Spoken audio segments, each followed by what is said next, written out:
Hi and welcome to the statistics and probability for data science and machine learning. इस session पर हम Excel को use करते हुए दो तरह की डिस्ट्रीब्यूशन को देखेंगे, जो नॉर्मल डिस्ट्रीब्यूशन और इसी तरह से लॉग नॉर्मल डिस्ट्रीब्यूशन क्या है और एक्सेल पर किस तरह से रिप्रेजेंट किया जा सकता है।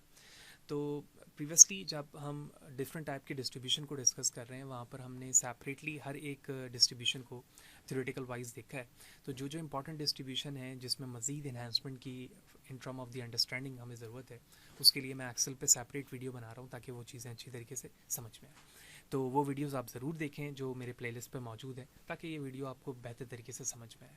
तो सबसे पहले एक बड़ी इंपॉर्टेंट डिस्ट्रीब्यूशन है नॉर्मल डिस्ट्रीब्यूशन, इसको थ्योरेटिकल समझ लेते हैं ब्रीफ, और उसके बाद फिर हम एक्सेल पर आके इसकी डिस्ट्रीब्यूशन एंड कर्व को भी समझते हैं। So as we know, normal distribution एक ऐसी डिस्ट्रीब्यूशन है जो एक बैल शेप कर्व बनाती है, और इसी की एक वेरिएशन में हमारे पास स्टैंडर्ड नॉर्मल डिस्ट्रीब्यूशन भी थी जो हम ऑलरेडी कवर अप कर चुके हैं। तो इसमें हमने देखा कि ये एक ऐसी डिस्ट्रीब्यूशन है जो कि सिमेट्रिकल शेप पे होती है, यानी सेंटर से उसको हाफ किया जाए तो 50% डेटा लेफ्ट और राइट पे चला जाएगा।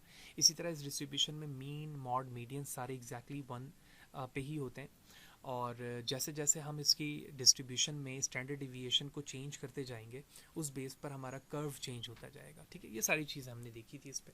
फिर हमने एक्सेल पर भी इसको क्रिएट किया था, क्योंकि जब मैं फ़र्स्ट टाइम इसे बता रहा था तो वो एक्सेल पर हमें उसकी वैल्यूज़ को लेकर आना समझना बेहद ज़रूरी था। फिर हमने उसके कुछ सिग्निफिकेंस वैल्यू एम्पेरिकल रूल्स देखा था कि किस स्टैंडर्ड डिविएशन में कितने % डेटा रिटेन करता है, वो सारी चीज़ें हमने देखी थी। तो एक्सेल पे वापस आते हैं। एक्सेल पे मैंने क्या किया है कि एक्सेल पे हमें एक फार्मूला मिलता है नॉर्म डॉट डिस्ट के नाम से, यानी नॉर्मल डिस्ट्रीब्यूशन।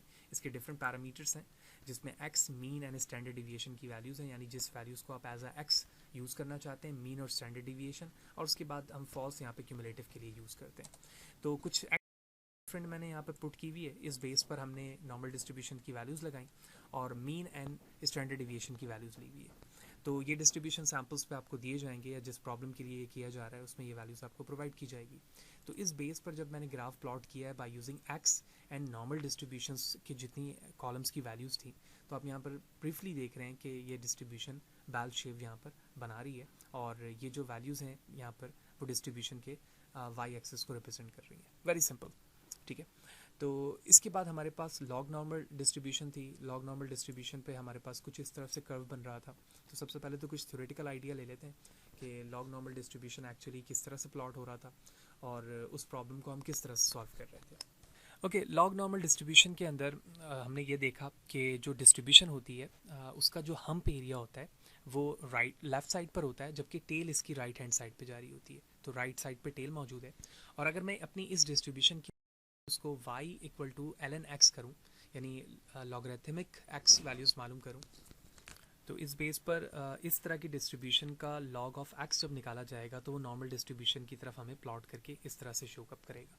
अगर आप फॉर्मूले में चेंजिंग देखें नॉर्मल डिस्ट्रीब्यूशन पे या लॉग नॉर्मल डिस्ट्रीब्यूशन पे, तो जहाँ पर हमारे पास -1/x की values simple x minus mean divide by standard deviation of population है, वो यहाँ पर एल के साथ मौजूद है। That's a basic difference. और इसी चीज़ को फिर हमने वीडियो पे फर्दर ब्रेकअप करके देखा था कि हर एक वैल्यूज़ जो हैं, अगर मैं लॉग नॉर्मल डिस्ट्रीब्यूशन निकालूं तो उसे मैं y बिलोंग्स टू एल कह सकता हूं, तो वो प्लॉट होकर नॉर्मल डिस्ट्रीब्यूशन पे आ जाएगा। और इसी तरह आप इसको रिवर्स करके भी x belongs to exponential of y भी लिख सकते हैं, जो कि ट्रांसफॉर्मेशन पे इस तरह से प्लॉट होकर आएगा।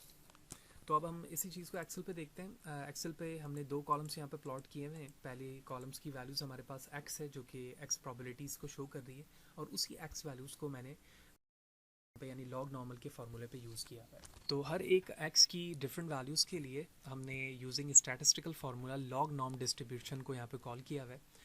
अगर फार्मूले पे क्लिक किया जाए तो x a 164 डिफरेंट x की वैल्यूज़ है।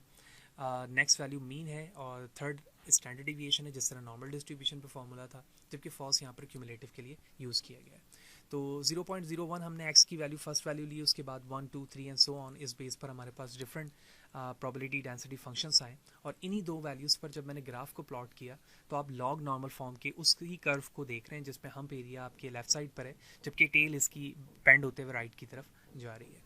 तो दो चीज़ें हमने इस सेशन पे देखी अंडरस्टैंडिंग के लिए कि नॉर्मल डिस्ट्रीब्यूशन और लॉग नॉर्मल डिस्ट्रीब्यूशन क्या है, एक्सेल पे इसे कैसे प्लॉट किया जा सकता है, और उसके उस चार्ट या कर्व को कैसे अंडरस्टैंड कर सकते हैं जो हम नॉर्मली विकीपीडिया या किसी रिसर्च प्रपोजल या आर्टिकल पे देख रहे होते हैं।